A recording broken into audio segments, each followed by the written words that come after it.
Assalamualaikum warahmatullahi wabarakatuh. Saya Fiken Anggraini dengan NIM 14424000002 dari Prodi Arsitektur Fakultas Teknik akan menjelaskan mata kuliah Sains Bangunan terkait deskripsi objek studi bangunan gedung Fakultas Kedokteran Unpad Surabaya. Di sini saya akan menjelaskan tentang informasi objek studi dari kumpulan data-data yang sudah kami kumpulkan saat survei lapangan.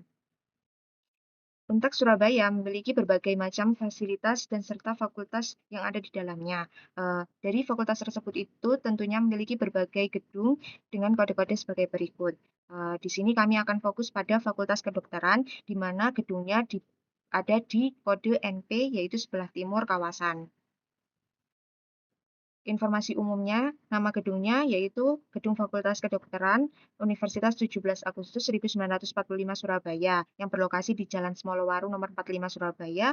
Untuk pembangunannya di tanggal 21 Maret 2023 dan peresmiannya di 9 Juli 2025. Untuk spesifikasi gedungnya yaitu memiliki 4 lantai dengan luasan kurang lebih 2.500 meter persegi. Gedung Fakultas Kedokteran ini memiliki beberapa fungsi utama yang dirancang untuk mendukung kurikulum kedokteran. Di antaranya ruang perkuliahan sebagai tempat kegiatan belajar mengajar, laboratorium medis anatomi sebagai fasilitas praktikum mahasiswa, serta ruang keterampilan medis itu sebagai tempat pelatihan clinical skills.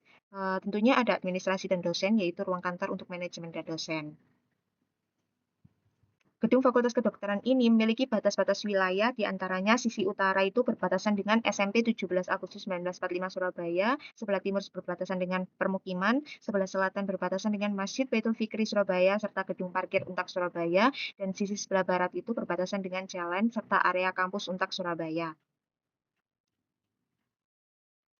Berikut adalah dokumentasi foto ruang luarnya, di mana bangunan ini dirancang memiliki titik focal point yang berada di area tengah dan sayap kanan dan sayap kiri yang simetris. Untuk dokumentasi foto ruang dalamnya, gedung ini memiliki 2 lift dari lantai 1 sampai 4 dan memiliki void di area lantai 2 serta perbedaan elevasi antara sayap kiri dan kanan itu yang menuju ke area tengah.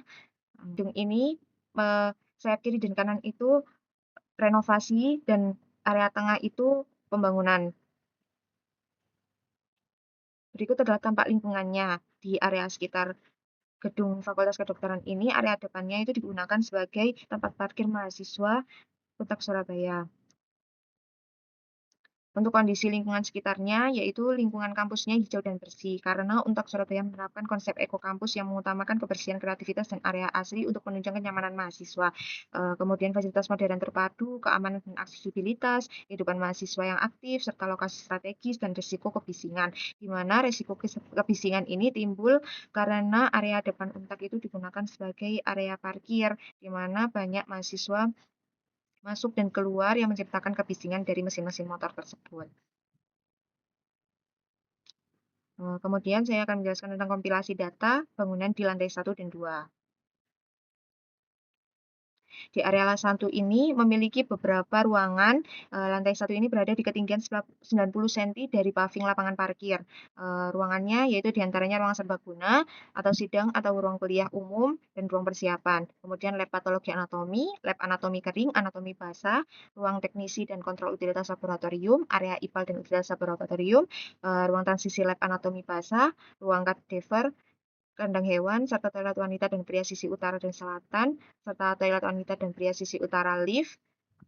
Kemudian toilet difabel dan janitor di sisi selatan lift, kemudian lift double dengan tangga sisi utara lift, dan tangga sisi utara dan selatan yang berada di sayap kanan dan kiri, serta ruang panel, dan storage formalin. Di area lantai 2 itu berada di elevasi 4,40 meter dari lantai 1. Untuk ruangannya terdiri dari lab patologi klinik, lab histologi, RPBL, laboratorium keterampilan medik atau skill lab, dan ruang ruang BHP, dan ruang penyimpanan manekin, ruang baca atau perpustakaan, toilet wanita dan pria sisi utara dan selatan, toilet wanita dan pria sisi utara lift, serta tempat wudhu dan janitor di sisi selatan. Tentunya ada musola juga di lantai 2, serta lift double dan tangga sisi utara sebelah lift, dan tangga sisi utara dan selatan yang berada di sayap kanan dan kiri bangunan. Eee, di sini di lantai 1 dasar itu area tengah itu terdapat area masuk utama, entrance berupa selasar terbuka dengan kolom-kolom penopang yang masif, memberikan kesan megah dan terbuka. Pada bagian ini bangunan sedikit menjorok ke depan guna memberikan kesan focal point.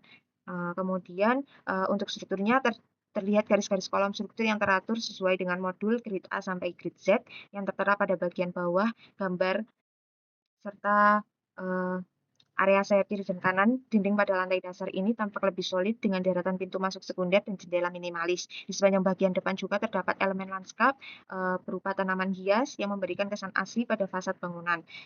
Kemudian keselarasan lantai 2, yaitu desain lantai 2 itu mengikuti desain vertikal dari kolom-kolom lantai 1 sehingga menciptakan kesatuan visual dan sisi presisi sehingga sisi kanan dan kiri itu sama serta dominannya itu berwarna solid putih. Lalu fasadnya itu memiliki pola bukaan jendela yang seragam dan berulang. Bagian sayap gedung dilengkapi dengan elemen vertikal yang berfungsi sebagai sun shading area tangga. Kemudian di lantai 2 itu juga terdapat elemen yang menonjol dari lantai 1 sampai 2. Terdapat pada bagian dinding yang sedikit menonjol keluar, area tengah entrance serta di sayap kanan dan kiri itu di area tangga, yang memberikan tekstur dan bayangan pada tampilan bangunan agar terlihat tidak datar dari tampak depannya. Untuk tampak sisi sampingnya itu terlihat elemen arsitektural di lantai 1 itu terdapat kanopi plat yang menjorok keluar, memberikan perlindungan dari cuaca sekaligus mempertegas zona transisi antara luar dan dalam gedung. Serta di lantai 1 dasar ini juga memiliki akses dan elevasi. Lantai dasar memiliki elevasi yang lebih tinggi dari permukaan paving, eee, yang berfungsi sebagai akses masuk utama dan sebagai selasar luar. Kemudian di lantai 1 dasar juga dinding dan bukaan bagian bawah bangunan itu didominasi oleh dinding masif. Terdapat kolom-kolom struktur yang tampak jelas pada grid 1 hingga grid 8. Lalu di lantai 2 itu terdapat keselarasan vertikal, di mana di lantai 2 merupakan kelanjutan dari modul struktur lantai 1 serta dominasi warna putih solid. Di lantai 2 juga memiliki elemen penedusan shading yang terdapat di kanopi miring pada atap bitumen yang berfungsi sebagai penahan sinar matahari yang memberikan tekstur dinamis pada tampak bangunan. Dan juga menahan dari cuaca hujan agar tidak langsung masuk ke dalam ruangan di bawahnya. Kemudian di lantai 2 juga memiliki fasad kaca. Di area lantai 2 ini dijadikan dengan penggunaan jendela kaca yang cukup luas pada bagian kiri antara A1 sampai A1B terdapat fasad kaca dengan pola garis-garis vertikal atau arsiran yang berfungsi sebagai elemen estetis sekaligus pengontrol cahaya alami. Eee, Berikut adalah tampak potongannya, yaitu di mana di lantai 2 itu di potongan AA terlihat ada void dan di potongan BB itu terlihat perbedaan elevasi antara area tengah dengan sayap kiri dan kanan.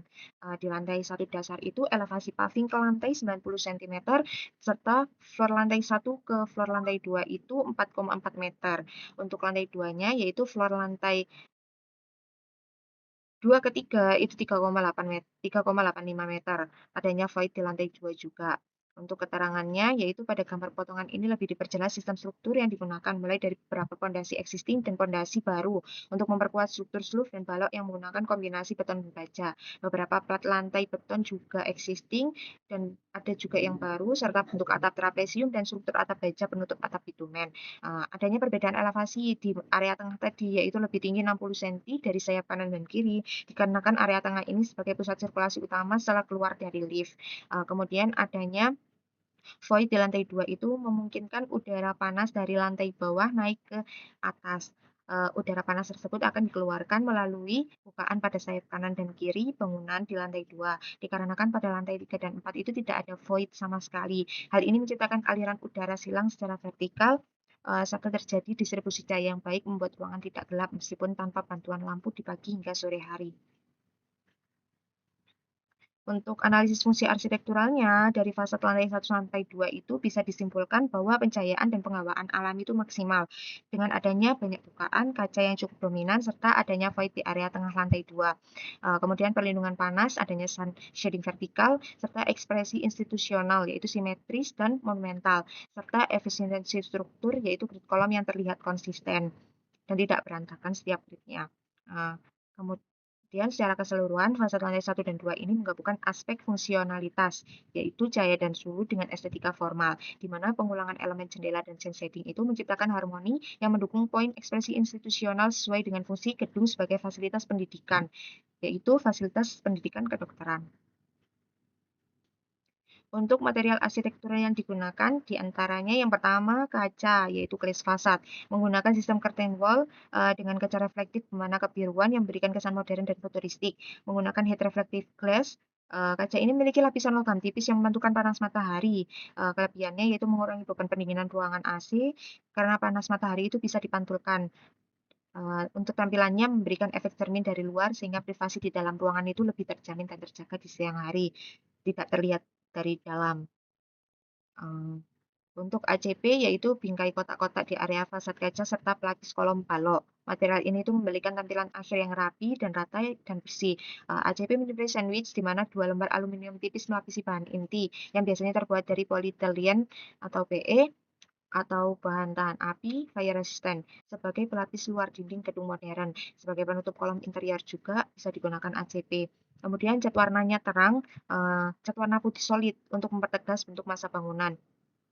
Warna ini memiliki ilusi ruang yang lebih lapang dan bersih pada fasad maupun interior, sehingga sangat efektif untuk menunjukkan detail profil arsitektur, bayangan struktur, serta lekukan bangunan. Serta warna terang itu penyerapan panasnya itu lebih rendah, serta suhu permukaannya lebih dingin, konsumsi energi lebih hemat, serta resiko retak strukturnya itu lebih rendah. Untuk material arsitektural yang digunakan selanjutnya yaitu atap bitumen, di mana atap bitumen itu berdiri campuran aspal dengan inti serat kaca dan lapisan butiran batuan pelindung UV. Keunggulannya itu sangat ringan, fleksibel, serta kedap suara saat hujan dan tahan terhadap korosi atau jamur. Untuk pemasangannya dipasang di atas alas papan kayu menggunakan paku atau perekat khusus, bukan pada rem biasa. Visualnya itu memberikan tampilan modern, rapi, dan eksklusif, biasanya dengan pemilihan warna gelap yang elegan. Kemudian terdapat kisi-kisi yang terbuat dari material aluminium atau besi yang berfungsi sebagai peneduh sekaligus shading atau dekoratif. Fungsi utamanya sebagai peneduh matahari yang menghalau panas namun tetap mengalirkan udara dan cahaya alam yang masuk.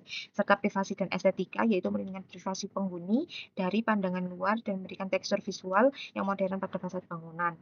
Kemudian menggunakan granit tile, yaitu terbuat dari batuan alam beku atau fabrikasi yang sangat keras, padat, dan tahan goresan. Kelebihannya sangat awet, tahan air atau noda karena paru-paru lebih kecil, dan mampu menahan beban berat tanpa retak. Untuk perawatan dan estetikanya mudah dibersihkan dan memberikan kesan mewah eksklusif dengan pilihan permukaan kilap atau kasar. Aplikasinya sangat ideal untuk area dengan mobilitas tinggi seperti lobi gedung, koridor, serta tangga karena kekuatannya.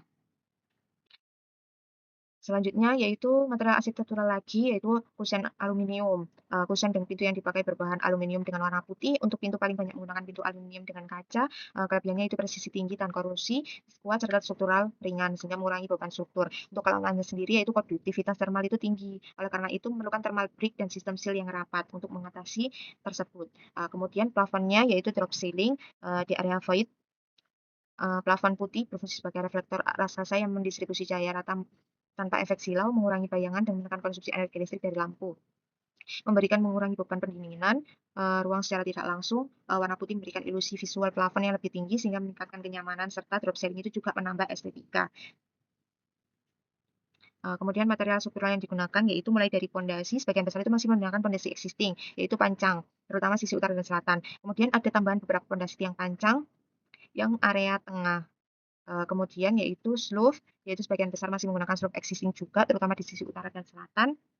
Kemudian juga ada tambahan slope beton bertulang di area tengah untuk menambah kekuatan strukturnya. Kemudian kolom, sebagian besar kolom itu juga masih kolom beton bertulang existing, namun beberapa juga ada tambahan kolom beton bertulang juga atau kolom WF dan kolom UNP. Selanjutnya material struktural yang digunakan juga yaitu balok, sebagian besar itu masih juga menggunakan balok existing, terutama di sisi utara dan selatan. Beberapa tambahan balok juga di area tengah, namun ditambah dengan kombinasi material WF, UNP, serta beton bertulang. Kemudian panel plat lantai, seluruh plat lantai di lantai 1 itu masih menggunakan existing.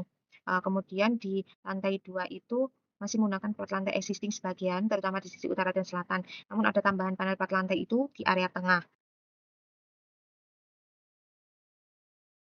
Kemudian untuk material mekanikal, elektrikal, dan plumbing yang digunakan yaitu yang pertama lift, terdapat 2 lift di area tengah dengan kapasitas 10 orang, kurang lebih itu 600 sampai 800 kilo dari lantai 1 sampai 4. Dinding kabinnya itu menggunakan material stainless steel, hairline atau mirror untuk kesan mewah dan modern. Untuk sistem pintunya menggunakan center opening dan fitur keamanan. serta arealnya cukup luas, sangat ramah bagi pengguna kursi roda juga, serta mahasiswa yang berkebutuhan khusus. Kemudian menggunakan AC, sistem tata udara gedung yang menggunakan konfigurasi sentral atau multi-split system yang efisien, dirancang untuk mendukung kegiatan akademik serta operasional laboratorium medis yang kompleks. Serta outdoor AC itu diletakkan di luar ruangan, terutama fasad depan. Hal itu sedikit mengganggu estetika bangunan, memberikan kesan tidak rapi meskipun diletakkan di sebelah samping area tengah yang sedikit menjorok ke depan. Kemudian drainase air hujan yaitu talang atap, terdapat talang air horizontal yang menempel pada tepi atap gedung yang berfungsi untuk menampung aliran air hujan yang jatuh kemudian disalurkan ke bawah. Terdapat pipa tegak yang menghubungkan talang terhadap pembuangan di lantai bawah, serta pipa cabang dan sambungan terhubung ke pipa tegak utama.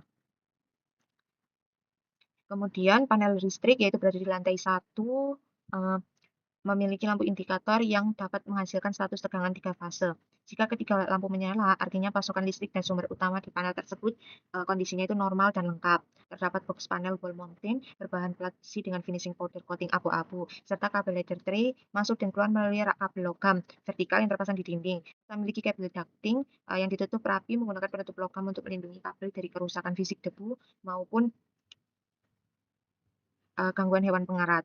Kemudian terdapat APAR, alat pemadam api ringan, yaitu material tabungnya baja yang digunakan untuk APAR itu jenis CO2 karena harus menahan tekanan tinggi tanpa sambungan las agar tidak bocor. Kemudian plat besi baja karbon yang digunakan untuk jenis powder atau foam biasanya dilapisi powder coating merah untuk mencegah korosi dan karat. Serta jenis media pemadam yaitu trichemical powder, karbon dioksida, foam atau busa, liquid gas clean agent. Kemudian terdapat tangki air yang berwarna hitam dan orange terbuat dari bahan plastik termoplastik berkualitas tinggi yaitu high density polyethylene HDPE.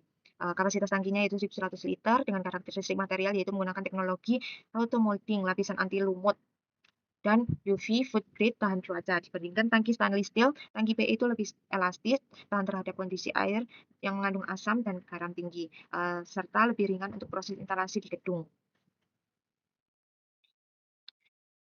Selanjutnya hidden lighting yaitu LED strip yang diletakkan di dalam celah plafon drop ceiling. Cahaya tidak diarahkan langsung ke bawah, melainkan dipantulkan permukaan plafon bagian dalam dinding. Hal ini menciptakan efek pendaraan cahaya yang lembut, merata, bebas silau. Kalau temperatur one weight, warna ini memberikan kesan mewah, hangat, dan nyaman serta cocok untuk area lobi dan koridor utama maupun kampus agar tidak terasa kaku. Jenis lampu yang digunakan yaitu flexible LED strip. Kemudian sistem ini memerlukan power supply atau driver DC. Yang terakhir yaitu downlight LED, yaitu housing terbuat dari aluminium digas yang berfungsi sebagai heatsink agar lampu awet. Bingkainya berbahan metal dengan finishing powder coating agar tahan karat dan menyatu dengan plafon. Kemudian lensa atau diffusernya akrilik atau polikarbonat frosted untuk menyebarkan cahaya agar tidak silau. Kemudian sumber cahayanya yaitu chip LED yang hemat energi dan tahan lama, serta komponen elektrikal dilengkapi dengan LED driver untuk menstabilkan arus listrik. Kemudian sistem pengait yaitu pelipet gas untuk menjepit lampu dengan kuat